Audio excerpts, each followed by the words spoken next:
Billionaire storms into his mansion after a business call, only to freeze in horror. His father lies lifeless on the marble floor, eyes rolled back, a rope around his neck, and the maid clutching it in panic. The Manhattan skyline glowed like molten gold beneath the night. Glass towers kissed the clouds, and traffic hummed below like a restless heartbeat. Inside the penthouse of Cole Enterprises, silence reigned, an uncomfortable, heavy silence that didn't belong in a home. Ethan Cole stepped through the polished glass doors, his designer shoes clicking against the marble floor. He loosened his tie, exhausted from a 12-hour board meeting where billions of dollars had been discussed, signed, and sealed. To the world, Ethan was brilliance and composure, a man who had it all. But tonight, even his reflection in the glass walls looked hollow. Finally, a voice sliced through the still air. Vanessa stood by the wine cabinet, wearing a satin robe the color of blood, and a smirk that never reached her eyes. Her blonde hair fell over one shoulder, perfectly styled even at night. She held a half-empty glass of Chardonnay, like it was a crown. "You didn't even call," she said, swirling the wine lazily. "I made dinner." Again, Ethan sighed, setting his briefcase on the couch. "It was a long meeting, Vanessa. I didn't want to disturb you." Her laugh was sharp. "Disturb me? Please. You don't disturb me anymore, Ethan. You barely notice me." He ignored the jab, glancing toward the dim hallway where his father's room was. "How's Dad?" Vanessa rolled her eyes. "Still breathing. Still bumping into furniture. Still leaving his medicine on the counter for me to pick up." "Vanessa," Ethan's tone darkened. She raised her hands dramatically. "Oh, don't start. I'm just saying, this isn't a nursing home. He needs a caretaker, not me." Before Ethan could respond, the sound of gentle humming floated down the hall. A soft, feminine voice singing a half-forgotten tune. Then came the faint scrape of a chair and the clinking of dishes. Ethan followed the sound. The light in the dining room was warm, golden, different from the cold, modern glow of the living area. His father, Robert Cole, sat at the table with a bowl of soup in front of him. His silver hair was thin, his posture frail, but his eyes, those same piercing gray eyes Ethan had inherited, still carried quiet strength. Across from him stood Mara, the maid. Barely in her mid-twenties, she had soft brown skin, dark curls tied in a bun, and a voice that made the air feel lighter. She smiled as she placed a napkin on Robert's lap. "Careful now, sir," she said gently. "It's hot." Robert chuckled, his voice rough but kind. "If you keep feeding me like this, Mara, I might live to be 100. Mara blushed slightly. "I'll take that as a compliment, Mr. Cole." Ethan watched from the doorway. For a moment, he saw something he hadn't seen in a long time. Peace. His father, fragile yet content. Someone caring for him, not out of duty, but from genuine kindness. "Dad," Ethan said softly. Robert turned his head, eyes lighting up. "Ethan, you're back, son." Ethan smiled and approached, leaning to hug him. The old man's arms were weak, but the warmth in that embrace was real. "How was the meeting?" Robert asked. "Long, but good." Robert nodded, a knowing smile tugging at his lips. "You always say that. You've been saying that since you were 30. Mara laughed quietly, then stepped back. "I'll let you two talk. I'll clear the table later." As she left, Vanessa appeared at the doorway, arms folded. Her gaze lingered on Mara like a hunter eyeing prey. "You seem awfully comfortable in my house," she muttered. Mara froze, startled. I'm sorry, ma'am. Mr. Cole hadn't eaten yet, so I—" "Enough." Vanessa's tone cut through her words. "You're paid to clean, not to play nurse. Do your job." Robert's face fell. "Vanessa, that's uncalled for." "Is it?" she snapped.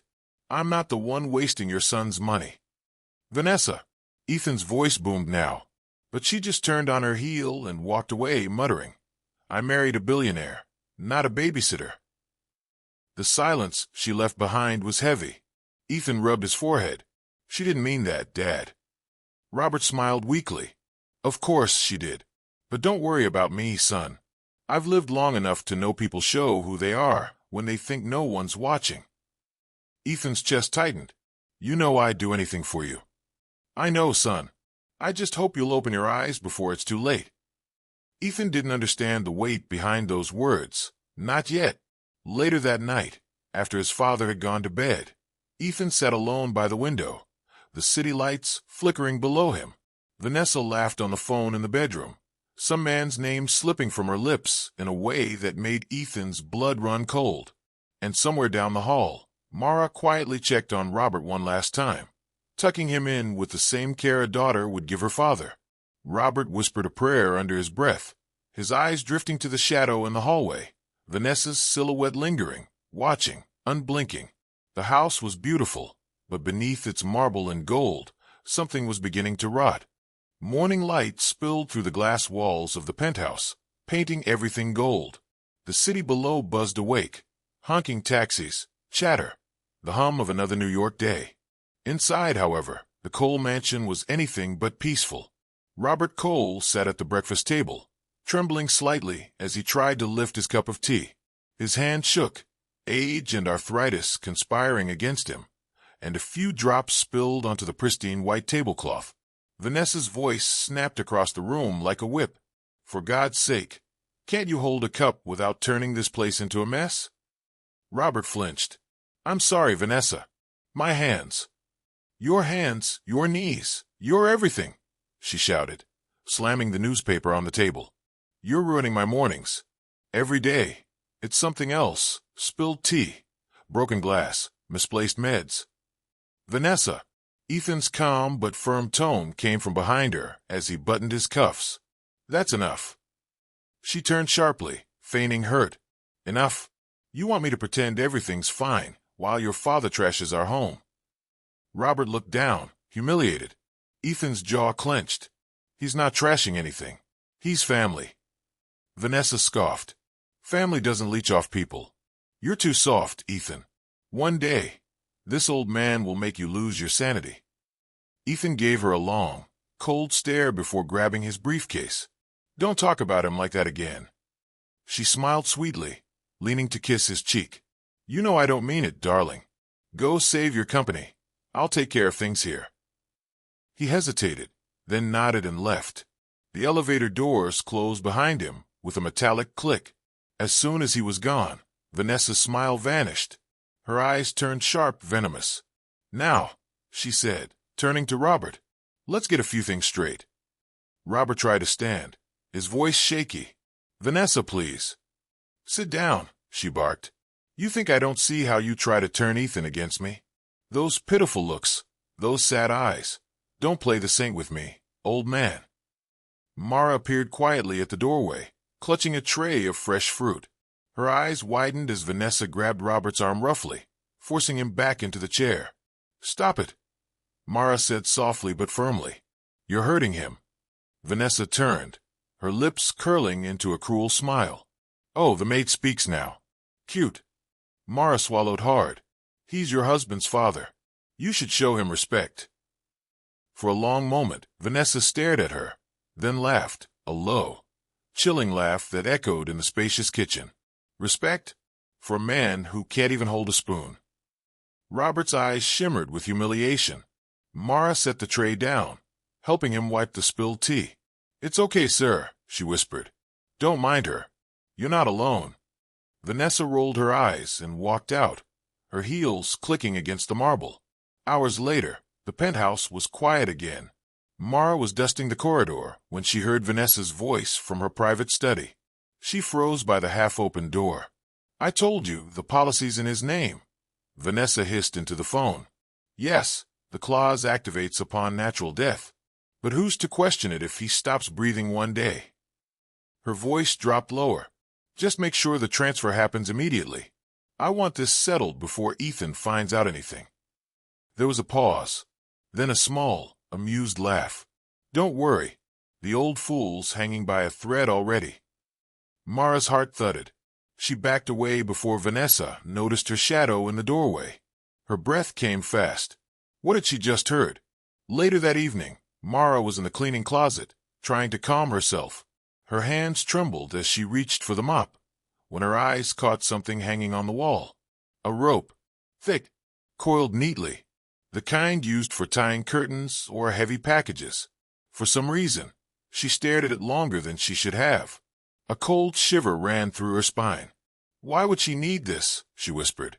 Before she could think further, Robert's faint voice called from down the hall. Mara, could you bring me my medication? She quickly hid her fear and went to him, smiling faintly. But that night, she found him sitting by the window, looking troubled. I heard shouting again today, Robert said softly. If something happens to me, Mara, don't let her twist the truth. Mara frowned. Don't say that, sir. He sighed, eyes distant. Ethan loves her too much to see who she really is. Later, when the night had fully fallen and the city outside slept, Ethan's phone buzzed on his nightstand.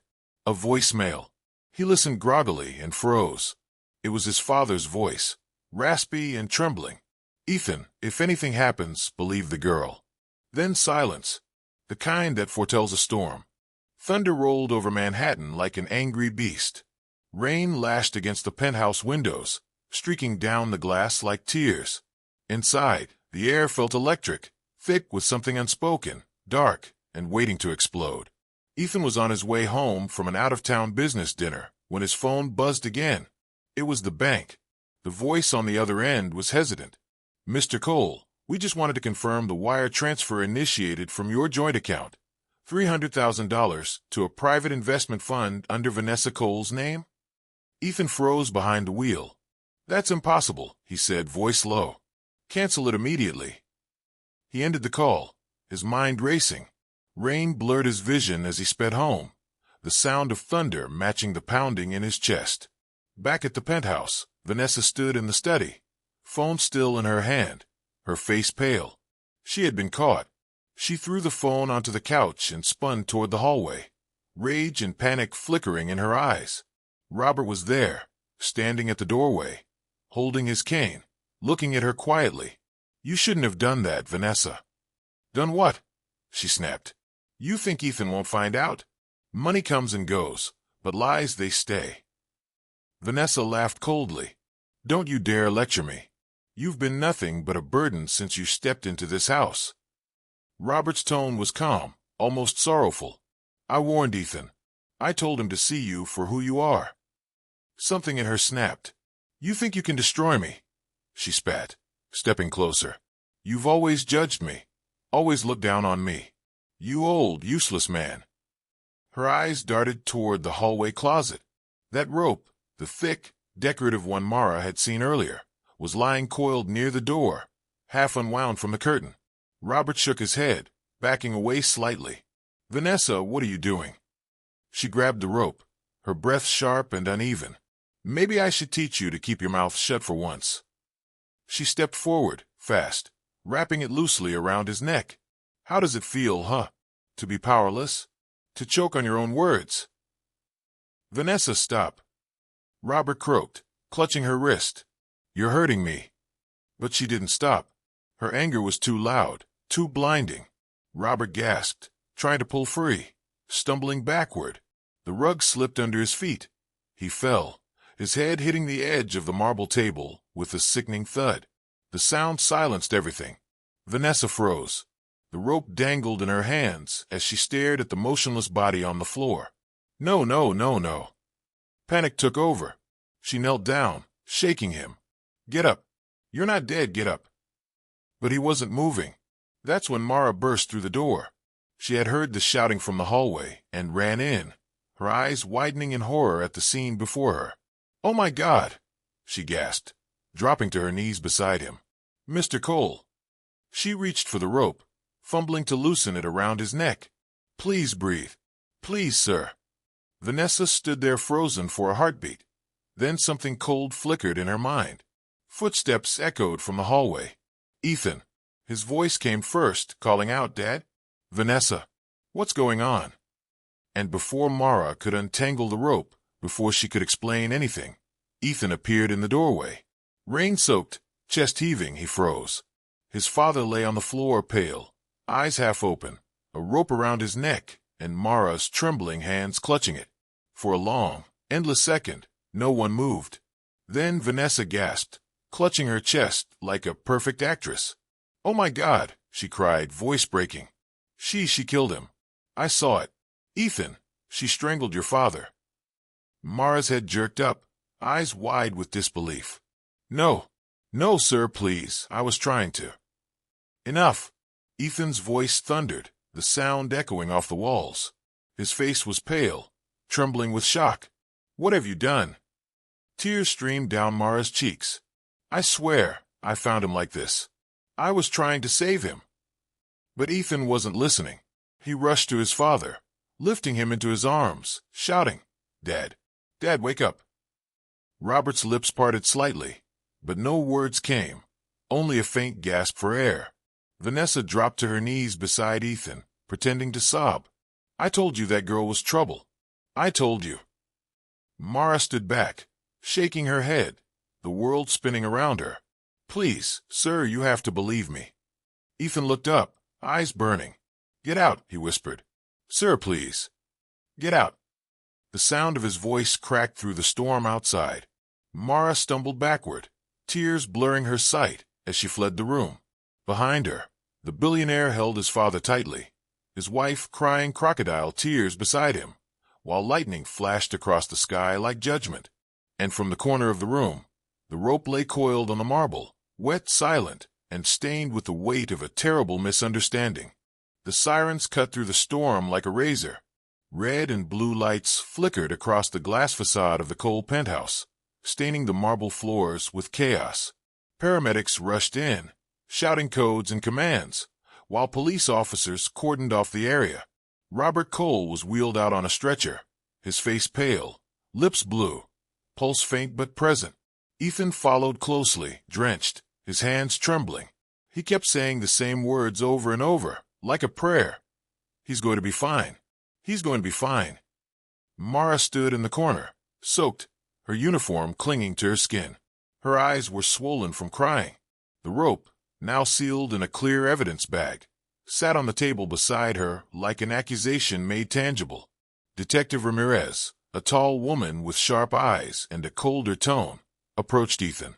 "Sir, we'll need statements from everyone in the house." Vanessa, wrapped dramatically in a silk robe, pressed herself into Ethan's side. "Of course, Detective. I saw everything. The maid attacked his father. She's been acting strange for weeks." "That's a lie." Mara blurted out. "She's the one who hurt him. I came in when—" "Quiet," Vanessa shouted, tears streaming down her cheeks with theatrical precision. "You've done enough already." Ethan didn't even look at Mara. He couldn't. His mind was spinning, his heart split between grief and disbelief. Detective Ramirez nodded to her partner. "Take the girl downtown for questioning." "No," Mara cried, struggling as the officers took her by the arms. "Please, Mr. Cole. You have to believe me. Your father tried to warn you. She's dangerous." Ethan turned away, his voice flat and cold. "Get her out of here." Vanessa leaned into him, whispering just loud enough for him to hear. "You're doing the right thing, love. We'll get through this." But her eyes, those perfect blue eyes, glimmered with something else entirely. Hours later, the hospital room was dim, machines beeping softly as rain pattered against the windows. Ethan sat by his father's bed, head bowed, hands clasped. Robert's chest rose and fell slowly under the blanket. A nurse entered quietly, checking the monitors, then smiled faintly. "He's stable now. If he wakes up, try not to overwhelm him." Ethan nodded, his throat tight. "Thank you." He reached out, taking his father's frail hand. "Dad, I'm sorry. I should have protected you." Minutes passed. Then Robert's fingers twitched. Ethan straightened. "Dad." The old man's eyes fluttered open, cloudy and weak. His lips moved. "Ethan." Ethan leaned closer, tears already in his eyes. "I'm here, Dad. You're safe." Robert's hand trembled as he tried to reach his son's face. "Not her," he whispered. "The girl. Mara, she saved me." Ethan froze. "What?" But before he could ask again, Robert's eyes closed, his breathing evening out. The machines beeped steadily. He'd fallen back into a deep sleep. Ethan sat there, the words echoing in his mind like thunder. "She saved me." Back at the mansion, Detective Ramirez's voice cut through the silence of the living room. She stood before the massive TV, playing back the newly recovered footage from the security cameras. "Mr. Cole, you'll want to see this." Ethan stepped forward, heart pounding. On the screen, in grainy color, he saw Vanessa pacing the study, phone pressed to her ear, rope in hand. Then Robert entered, and everything unfolded clearly. He watched in horror as Vanessa shouted, grabbed him, and wrapped the rope around his neck. Watched as his father fell. Watched as Mara ran in, panicking, trying to help. Then his own entrance. The misunderstanding that destroyed everything. Vanessa stood frozen, her face draining of color. That's not what it looks like," she stammered. Ethan's voice was low, shaking. "It's exactly what it looks like." Detective Ramirez crossed her arms. "We also found evidence of unauthorized fund transfers and multiple fake insurance policies under your name, Mrs. Cole. You'll be coming with us." Vanessa's mask cracked. "Ethan, baby, please listen to me." He stepped back as officers moved in to handcuff her. "Don't call me that," he said softly, eyes glassy with disbelief. "You tried to kill my father, and you made me hate the one person who tried to save him." As they led her away, she screamed, her voice echoing through the marble halls. Ethan stood motionless, staring at the screen, his reflection ghosting over the frozen image of his father on the floor. His empire, his marriage, his certainty, all of it had collapsed in a single night, and the words of his father's voicemail returned to haunt him. "If anything happens, believe the girl." He closed his eyes as rain began again outside, cold, relentless, and cleansing. The gray sky hung low over the cemetery, a silent witness to grief and forgiveness. Robert Cole's coffin rested gently beneath the oak tree, the same one where he once used to sit reading his favorite classics. A faint drizzle fell, blurring the outlines of the gathered few. Ethan stood motionless, his black coat soaked, eyes heavy with remorse. Beside him, Mara held a white lily, trembling. He hadn't cried during the trial, not even when Vanessa was led away in handcuffs, her once perfect face twisted with fury. But now, as the priest's voice faded into the hush of falling rain, Ethan broke down completely. The tears weren't just for his father. They were for his blindness, his arrogance, his misplaced trust. Mara knelt beside the grave and placed the lily over the fresh earth. "He forgave you," she whispered, her voice trembling. "Before he passed, he said you were a good son who just forgot how to listen." Ethan turned to her, his expression shattered. "I don't deserve that forgiveness," he said, his voice raw. "None of us do," she replied softly. But he gave it anyway. Weeks later, the mansion felt emptier than ever. The silence was no longer filled with tension. It was filled with memories. Ethan walked through his father's study, now preserved exactly as Robert had left it. On the desk lay an unfinished letter addressed to Ethan. The handwriting was shaky but clear. "If love blinds you, let humility open your eyes again. Money can build walls, but kindness builds bridges that last forever." Ethan folded the letter carefully and slipped it into his breast pocket. He knew what he had to do. Months passed, and the name Robert Cole Foundation for Senior Dignity began appearing across Manhattan's skyline. The foundation's mission was simple: to give elderly people care, dignity, and companionship. Inside its newly built office, warm sunlight poured through tall windows as Mara guided a group of volunteers, her gentle leadership reminding everyone of the man who had inspired it all. Ethan entered quietly, dressed not in his usual designer suit, but in a simple gray shirt. The sight of him drew smiles from the elderly visitors, who had already begun to see him as Robert's boy. He paused near Mara's desk. "You've made it exactly as he would have wanted," Ethan said. Mara smiled. "No, Ethan. We did." He looked around, pride and sorrow mixing in his eyes. He believed in helping people no matter what they had or hadn't done. "I think I finally understand that now." As they stepped outside together, the city skyline shimmered in the distance. Ethan glanced upward and whispered, "I hope you're proud, Dad." Then, turning to Mara, he added quietly, "Thank you for believing in him when I didn't." Mara's eyes glistened. "He believed in you even when you didn't believe in yourself." The wind carried the scent of spring, fresh, hopeful, and free. Sometimes, the people we trust blindfold us with love, while the ones we ignore are the only ones keeping us alive. Never let your eyes deceive your heart, for truth often hides in the quiet souls we overlook.